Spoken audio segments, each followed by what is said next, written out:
এতিয়া বাজিছে 11:43 আৰু মই এতিয়া ওলাই আহিছোঁ মোৰ প্ৰথম পিকআপটো ল'বলৈ।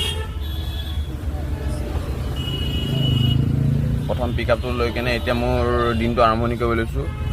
তো থাকিব মোৰ ব্লগত, মই আপোনালোকক সকলোবিলাক দেখাম ৰাতিলৈকে মোৰ উপাৰ্জন কেনেধৰণে কিমান কৰিব পাৰোঁ। বলক মোৰ লগত ভিডিঅ'টোলৈ আগুৱাই যাম বলক। এয়া মোৰ আজি উপাৰ্জন। মই যেনেকৈ ৰাতিপুৱা আপোনাক ভিডিঅ'ত দেখাইছিলোঁ, মই ওলাইছিলোঁ 11:30 বজাত ওলাইছিলোঁ। তো এতিয়া বাজিছে আপোনাৰ 3:38। তো ইমান টাইমলৈকে মই উবেৰ ইনকাম কৰিলোঁ।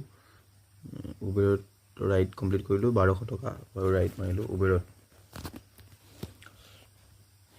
আৰু ৰেপিডত কিমান মাৰিলোঁ মই দেখাইছোঁ। ৰেপিডত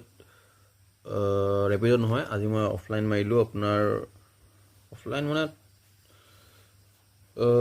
ধৰক অফলাইন মাৰিলোঁ মই টোটেল 1800 টকা ভাড়া মাৰিছোঁ আজি ইমানটো সময়লৈকে, আৰু বেছি নামাৰোঁ আজি, ইমানতে সমাপ্ত কৰিম।